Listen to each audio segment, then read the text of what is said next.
বাংলাদেশের বিভিন্ন আদালতে এখন পর্যন্ত 37 কখন বিয়ে করতে আপনারা বিবাহ বিয়ে হচ্ছে ছেলে মেয়ের আপনারা যখন চায় তখন আমি আমরা পরে আপনারা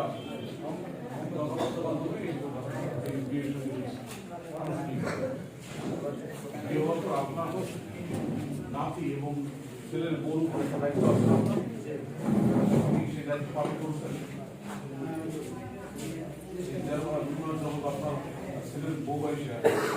তার বাপের বাড়িতে থাকবো আপনি দিতে আসছেন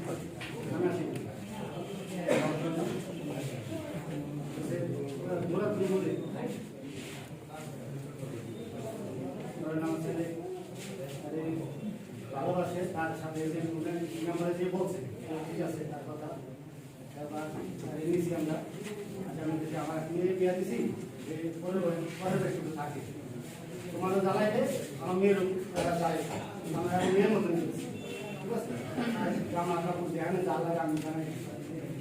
আমার ছেলে জানি ছেলে রয়েছে ঢাকা ঢাকা এবারে আয় করছে এবারে আইস মতো আমার বাড়িতে আসলে বসে ছেলে ঝগড়া লাগছে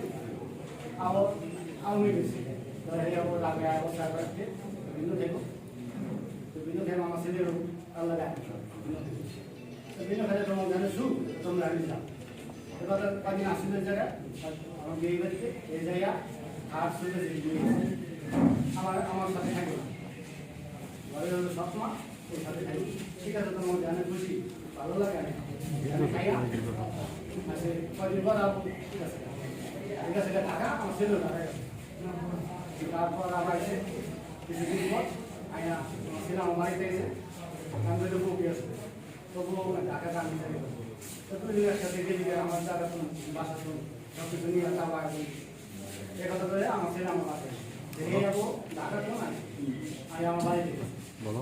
বাড়িতে অন্য বাড়িতে দোষের মতো না যে শাশুড়ি যাই নিয়েছে আমার কিছু করে দিতে থাকবে ঠিক আছে আমার বাড়িতে হয়েছে তারপর কিছুদিন রয়েছে এবার আজের মতন কদিন পর ফোন দিতে বলে আমার ছেলে ফোন দিতে আমি তা ফোন দেওয়া লাগবে তুমি যাও নিয়ে আসো আর আইনে কা আমি টাকা পয়সা বাড়ি ধরানোর চেষ্টা করছি টাকা পয়সা নাই তাই বাড়ি ধরা কিছু টাকা আনন্দ করে বাড়ি করছি এবার 2000 টাকা দাম করছিল আচ্ছা আমি মুসিং 2000 টাকা যদি দেন আমি কতদিন পর দিয়ে দেবো আচ্ছা এই 2000 টাকা দিয়েছিলাম মতো এই টাকা করে বাড়ি সাথে আসে দিলে আমার দরকার নেই আমি তো থাকি না বাড়িতে আমি থাকি কাজ করি আবার সকালে যাই না এই দুটো ঘটনা করে দরকার লাগে আমি দরকার লাগাও খেলি না ওই শাশুড়ি লাগে মনে বউ করে শাশুড়ি ভালো না শাশুড়ি বউ একসাথে খাই না ভিন্ন খেয়ে তাই তুমি ভিন্ন খেবা তাকে আসলে ফিরাও একসাথে আসবো তুমি থাকো খাও আমি দেবো মানে তো আমি ছেলে ঠিক মতো কাজ করে না কি ভরসা কাজ করে আচ্ছা আমি ছেলে যাই কাজ করে দিতেছে আমাদের তুমি থাকো খাইতেছো চলতেছো কাজের দরকার নেই আমি তো তাহলে থাকি না ঠিক মতো কারণ আমার শাশুড়ি লোক বলে না আমি একটা কিছু করলে আমার শাশুড়ি লোক মনে থাকে এইসব এর মধ্যে চলে গেছে ফিরাম 3 নম্বরে একটা সালিশি করে দিয়ে গেছে রাইটে আসছিল সালিশির পর আমি নিয়ে গেছি মতন বাড়িতে আসছিল রাইতে বাড়িতে আসছিল মতন সকালবেলায় আমার বউ আমি জানি না আমি যাইবা এত রাইতে দরকার করে দিচ্ছে আমার তুমি যাইবা আমার ঘরে ভিতরে আমার ঘরও ভালো লাগে না বাড়িতে ভালো লাগে না ঘরও ভালো লাগে না উঠানো ভালো লাগে না আমি কে রাইতে তো 2 দিন দেওয়া স্বামী কাজা করে না শাশুড়ি চালায় তো 2টা দিন দেওয়া সে থাকবো না এবার আমি মারে ফোন দেয় আমার নেওয়া হয় আজ আমি নাম্বারে ফোন দিচ্ছি ওই নাম্বার আপনি কাল সালিশি করে গেলে আজকে দেখতে চাই যাইব না আমাকে যাই ফোন করে দেয় আমাকে এই লোক ফোন দিচ্ছে মানে যাইব না আচ্ছা আমি তো আমার যদি যাই তাহলে কাম করবো মারে পারে কাছি মারে 2000 টাকা দিছিল যার বাই করানোর সময় 2,000 টাকা দিয়ে দিল জানি মেম্বার যদি আপনি বলেন আমি দিতে পারি আমার কাছে টাকা ছিল না আলাদা করে 2,000 টাকাই না আর মাস্টারে আমি দিয়ে দিচ্ছি দিয়ে বলে গেছে পরে এক সপ্তাহ পর সংখ্যায় আছে ফিরে 1 লাখ আছে 1 লাখ আছে মতন রাইতে গেছে এই গ্যাসের মতন আমরা বেশি করে দিতাম তাই আর বসে রয়েছে মতন সকালবেলা রয়েছে ভালো একটু করবো এই আসা লাগানছে এই সময় এলো যাই হোক আমি গেছি আমার কাজে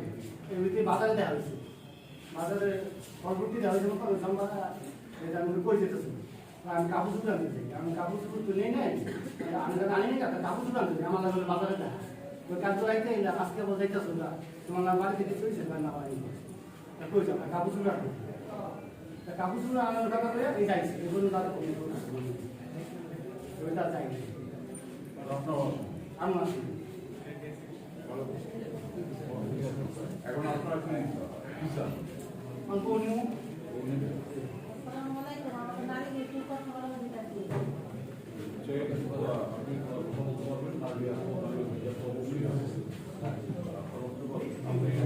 আপনার ছেলে চায় না আপনি চান আমার ছেলে আছে আমি চাই ছেলেকে তুমি তোমার ভিসা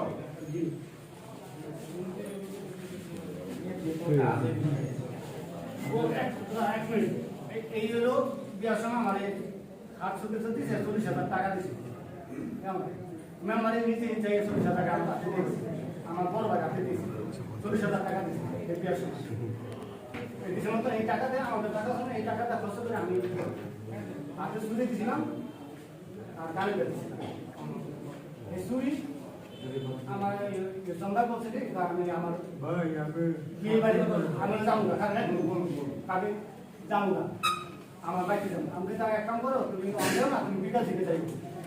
আমি কাজে বসি তার বিকাল থেকে যাবো তাই না আমি যাবো আমি যাও এই কথাটা শুনুন তো আইসি আইসি মতন বাড়িতে ফোন দিতে আপু আমি কথা আমি শুনি নাই আমি তো ঘুরে আয় বসি আমার চুরি হারাই আছি আমি চুরি হারাই কেন চুরি ঘুরে ব্যাগে দিয়েছি এই ব্যাগে দিয়েছিলাম ব্যাগে তো ঘুরে আসে চুরি বানিয়ে দিলাম ব্যাগে দিয়েছিলাম চুরি ঘুরে আসে চুরি যদি ঘুরে থাকে আমি যদি স্টেশন পারি আমি বানাই দিলাম আর এই কথা হারিয়ে গেছে এই কথা আমি আর কিছু করি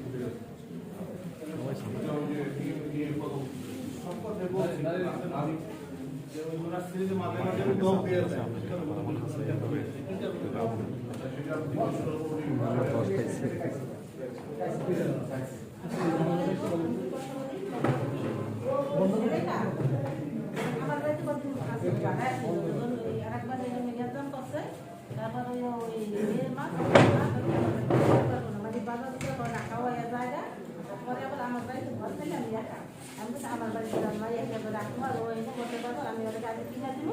ওটা লোন নিয়ে গাড়ি চালাবো থাকবো ঠিকই গেছে গ্যাসের মতো মাল খামালে মানে বাড়াবাড়ি কিছু নাই না না আমার পাখি গাড়ি সব কিছু আমি দিচ্ছি যে এদের রান্না বাড়া করে খাচ্ছি আমার মায়ের এটা আমি থাকছি যখন পারি আমি তো সাহায্য সহযোগিতা করি ও কিন্তু নিশা করে আসলে একটা কথা কথা ও নিশা করে ওই কিন্তু ওই আছে যে আমার ভাড়া খাইছে আমার বাড়িতে রয়েছে এবার ওর মা মাঝে মাঝে আমায় দেখে না ওর ফোন নাম্বার বন্ধ থাকে ও কোথায় জানি দই জায়গা এরপর আর মা করে কি দেয় আপা আপনারা কত কষ্ট করুন আগে আমার বাড়িতে নিয়ে যাই না এরপর বাবার বাড়িতে নিয়ে গেছে এত দিয়েছে আসলে ওর ওই স্বপ্ন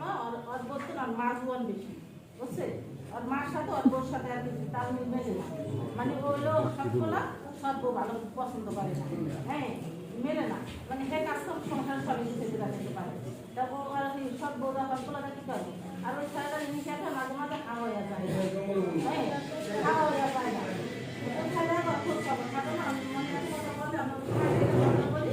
আমরা খাবো তো ওর কথা অনুসারে আমরা কি বলছে এই হিসাবে মেয়েটা বলে বড় সরল সুন্দর মেয়েটা কি চায় এটা বুঝে যাবে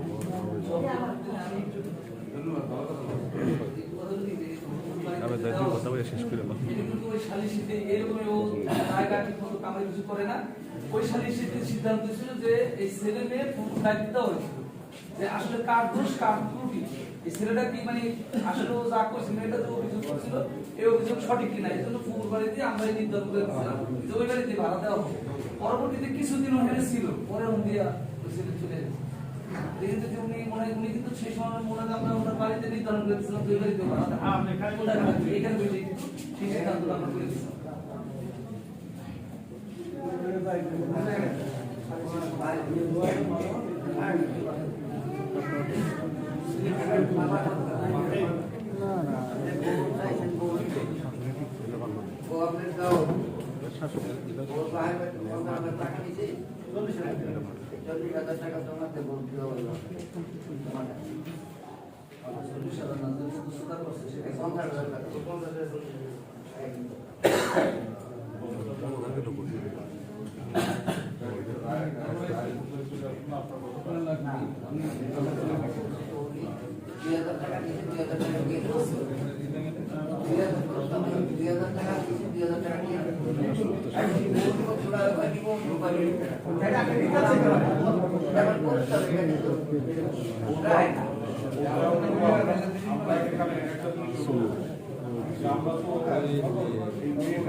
টাকা দিয়ে আমরা মেয়ে দিয়ে দিব এটা হচ্ছে আমরা বলতে পারি কারণ মেয়েটা তো অনেক ঘাত প্রতিঘাত খেয়ে দিচ্ছে অনেক আঘাত সহ্য করছে যাওয়া তো সহ্য করছে একটা মেয়ে এখানে যেভাবে কাঁদলো অনেক বাচ্চা দিয়া যেভাবে কাঁদলো আর যে বাচ্চাটা তো একটা সুন্দর বাচ্চা বাচ্চা দেখার পরে যে বাবার মন কাঁদে না সে এখন তার সাথে এই মেয়েটা ওর সাথে সংসার করছে আজকে 5 বছর 5 বছর মধ্যে ওর ঘরে থাকতে পারছে 1 বছর থাকেনি 4 বছর বাপের বাড়িতে কাটিয়েছে এর মধ্যে পাওয়ার মধ্যে পাইছে একটা ছেলে আর আদর আপ্পা ও যা সোহাগ স্বামীর সম্পর্ক স্বামীর কাছ থেকে ভালোবাসা ওর বাবা কিন্তু বলে গেছে যে আমার ছেলে কাপড় চোপড় দেয় না আমি আমার মুখে কাপড় চোপড় ছেলে কাপড় চোপড় দেয় না আমি আমার মুখে কাপড় চোপড় আর শ্বশুর আমি আমার মেয়েকে বিয়ে দিই আপনার মেয়ে আপনি বিয়ে দিচ্ছেন যে লোকেই তার মেয়েকে বিয়ে দিক না কেন এই মেয়েটা সংসার করবে কার সাথে স্বামীর সাথে সংসার করবে স্বামী যদি খারাপ হয় শ্বশুর কতদিন কাপড় চোপড় দিয়ে রাখবে আর কাপড় চোপড় আর ভাত পেটে ভাত দিলে কি একটা নারীর সব কিছু আমার মেয়েকে কেন দিন আমার মেয়ে একজনের স্ত্রী দিয়ে আপনি ভাত খাইতে পারি না আমি ভাত খাইতে পারি এবং আমার মেয়েকে আমি রাখার চেষ্টা করি অন্য 10টা মেয়ের সাথে ভালো অবস্থা সেই ক্ষেত্রে আমি ভাত খাইতে পারি তা আমি যেহেতু ভাত খাইতে পারি তারপর আমার মেয়েটাকে একজন হাত তুলে দিই কিসের জন্য তার একজন স্বামী কোন মাস সে স্বামী যদি স্বামী না হয় টাকা পয়সায় কি হবে আপনি প্রস্তাব দিচ্ছেন টাকা দিয়ে দিবেন কিন্তু আসলে আমরা দিতে পারবো কিনা মেয়েটা 5 বছর সংসার করার পর তার মনের অবস্থা কি সে কি যাবে না যাবে না এটা তো আমরা জিজ্ঞেস করি ওর সাথে ঘর সংসার করতে পারবো না পারবো না জিজ্ঞেস করছি মেয়েটা এখন মেয়েটা জিজ্ঞেস করি মা তুমি এদিকে আসো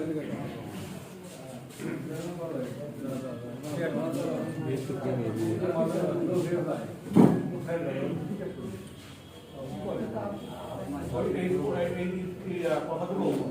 নিজে বেগম আমার সাত মেম্বার আর মহিলা কর্মী বলে গেছে নেশা করে নেশার রাজ্যে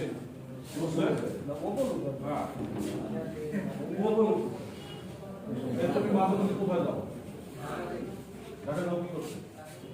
কাজ করতে কাজকে টাকা পয়সা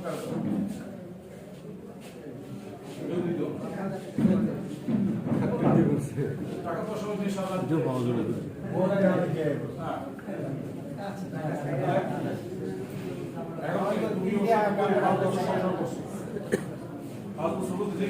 সংসার ছিল 6 মাস আমার বাড়িতে আমার রাখতে নাই এবং আমি থাকতে পারি না আর উনিও চালাইছে আমার বহুত চালাইছে আমার মনে হচ্ছে মানে কলিজা আঙ্গার হয়ে গেছে আবার খাইতে এখন তুমি কি চাও এখন কি চাও ছেলেটার মুখের দিকে তাকাই আমি এতদিনই করছি সহ্য করছি দেখিনি ভালো হয় ভালোর দিকে আর দেখি না এখন দেখি খারাপের দিকে ওনার সৎমার কথা উনি শোনে ওঠে আর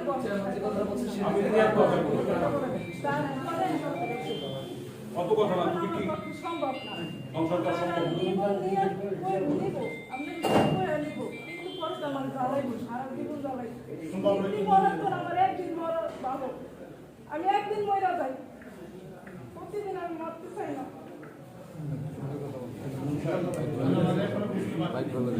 ওই যে ওনার ওই ছেলে যে সম্মান আগেও কিন্তু আপনার পরিশোধে আপনি ওনার মায়েরও আনাইছেন আনায় পরে মেয়েটারে কিন্তু ওনার এই মাথা যদি ভালো ভালো হইতো একটা জিনিস হলো শ্বশুরে একটু বউ রাখতে হবে রাখতে পারে না শাশুড়ি যদি স্ত্রী বোন যদি তোর যদি মাইয়ার বর্তমান যদি ক্ষমা করিয়া দেয় সেখানে একটা শান্তি আছে হ্যাঁ, আর কত আছে কত ভালো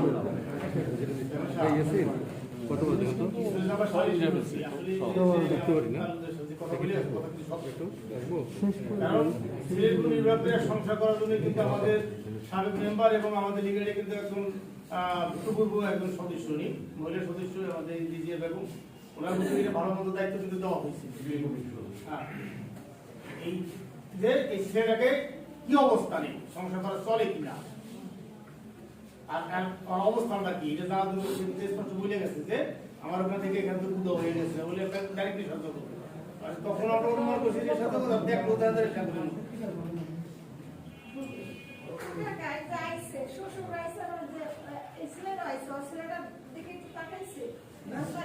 তুই থাকলে সাগর তাদের কি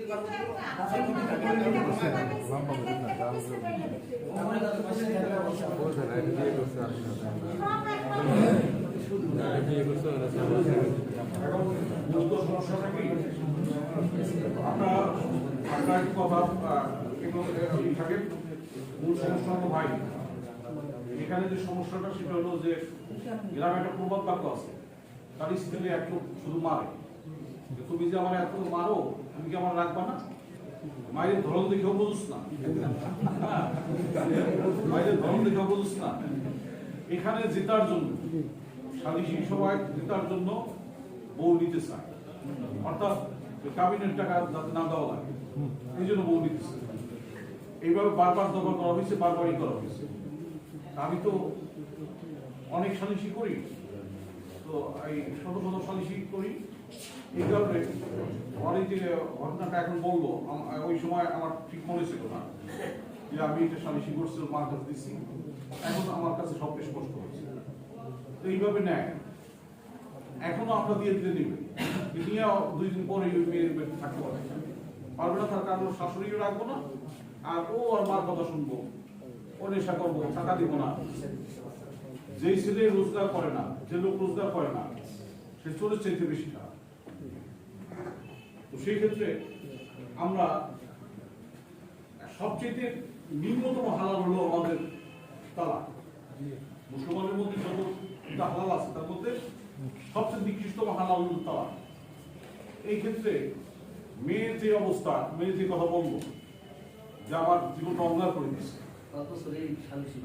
আর 5 বছরই সালিশি করা লাগছে সেক্ষেত্রে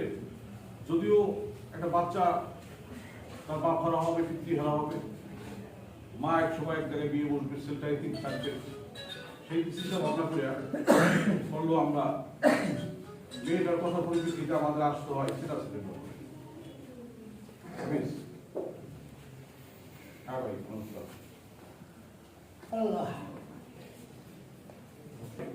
আপনার সম্মানিত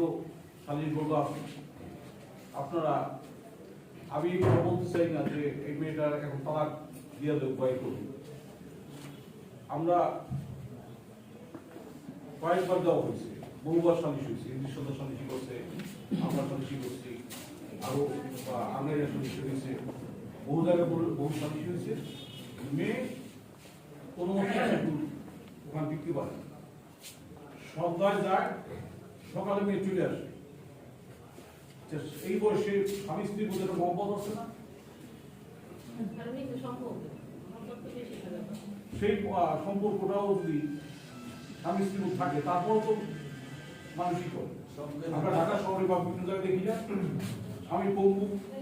ওই পেছনে তার ওই ঠেলা গাড়ি ঠেলে বিক্রি করে তারপর স্বামীকে ছাড়ে না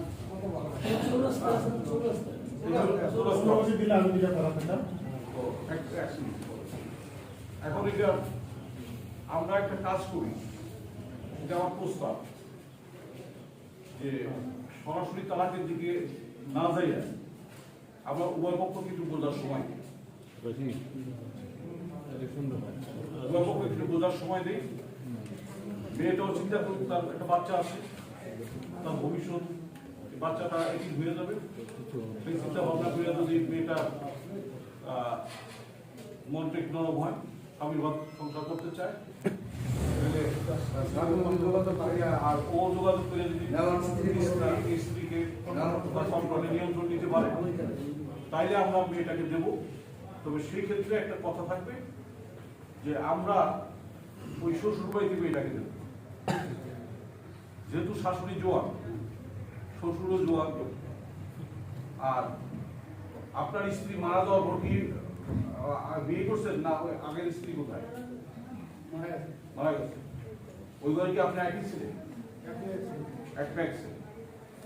তো এখন ওই জায়গায় থাকতে পারবে না। ও যদি ওই রিজিয়া বেগমের আওতায় দিয়েছিলাম, তার ঘর এক না, তার সন্তানাদিকে কিছু নাই। আবারও আমরা নারী নেত্রী রিজিয়া বেগমের আওতায় দেবো, যদি ওরা সমন্বয় করে দিতে পারে। সমন্বয় করে দিতে পারে, এই জন্য একটা সুযোগ আপনার দর্শক গ্যালারি থেকে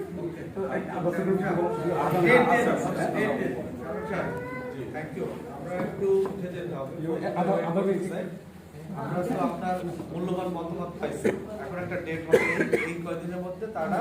সময় নিয়ে আপনাকে জানাবে, এই হাউসকে আপনাকে হাউসকে খুব চমৎকার প্রস্তাব দিচ্ছেন। যেহেতু বাচ্চা আছে, ভবিষ্যৎ আছে, কি আছে, আর দ্বিতীয়ত ওদেরকেও আরেকটা ভালো কথা বলছেন যে তারা পিছনের দিকেও তারা এরকম করে ওয়াদা করে নিছিল। আবার আপনার একটা মূল সমস্যার দিকে দৃষ্টিপাত করছেন যে কেন বউ শাশুড়ি দেখতেছেন, আবার সৎমা, সবকিছু মিলে। তো আপনারা বললে আমরা একটু বিদায় নেবো। তার আগে আমি শুধু দুইটা কথা বলবো লিগ্যালিটির পক্ষ থেকে। আজকে আপনারা এখানে যারা মেহমান এসেছে, তারা সকলে হাইকোর্টে হচ্ছে যার যার পত্রিকার থেকে দায়িত্ব পালন করে। প্রতিদিনই পত্রিকা, টেলিভিশন, নিউজ মিডিয়ার থেকে তারা প্রতিদিন হাইকোর্টে যায়, তারা প্রতিদিন হাইকোর্টের বিচার ব্যবস্থার চিত্র দেখে। আজকে তাদের জন্য একটা বিরাট সুযোগ হলো যে আমাদের যে চিরাচরিত সালিশ ব্যবস্থা, আমাদের যে ঐতিহ্যের সালিশ ব্যবস্থা, সেটিও কিভাবে চলে শুনানি হয়, সেটা দেখা, সেটা বোঝা, সেটা থেকে অভিজ্ঞতা নেওয়া। আমরা অত্যন্ত আনন্দিত এবং কৃতজ্ঞ আপনাদের কাছে যারা আজকে এই সালিশটায় অংশগ্রহণ করলেন এবং যারা এখনো চেষ্টা করতেছেন যে আমাদের বাংলাদেশের প্রেক্ষাপটে আমাদের দুই পক্ষের কথা চিন্তা করে, ছেলে মেয়ে নাতনি ভবিষ্যৎকে চিন্তা করে এই যে কিভাবে আমাদের পারিবারিক সম্পর্কটা ধরে রাখা যায়, শান্তিটা ধরে রাখা যায়, সবচেয়ে বড় কথা হলো একটা স্থায়ী সমাধানের দিকে দেওয়া যায়। এই জন্য আমরা আপনাদেরকে ধন্যবাদ জানাচ্ছি। আমরা হয়তো এসে আপনাদের কিছুটা সময় নষ্ট করলাম, কিন্তু আমরা অনেক কিছু শিখতে পারলাম আজকে এখান থেকে। সবচেয়ে বড় যে জিনিসটা শিখতে পারলাম, চেয়ারম্যান সাহেব আপনাদের কাছ থেকে সালিসিতে ধৈর্যের কোনো বিকল্প নেই। আর একটা বড় চিহ্ন চেয়ারম্যান সাহেব তালাক হচ্ছে একটা নিকৃষ্টতম হালাত, সেটা নেওয়ার আগে আমাদের আরেকবার একটু ভাবতে হবে যে আমরা এমন একটা জায়গায় যাবো কিনা। সেটা আরেকটা জিনিস হচ্ছে আমরা মেয়েরও না, আমরা ছেলেরও না, যেহেতু আপনাদের থেকে আমরা দেখেছি আপনারা চাচ্ছেন পক্ষ যাতে ভালো থাকে, সেরকম একটা চেষ্টা করা লাগবে। আমরা অনুমতি দিলে আমরা একটু ধন্যবাদ আপনাকে। দর্শক গ্যালারি থেকে ভাইরা কিছু বলার কথা চাইছিলেন।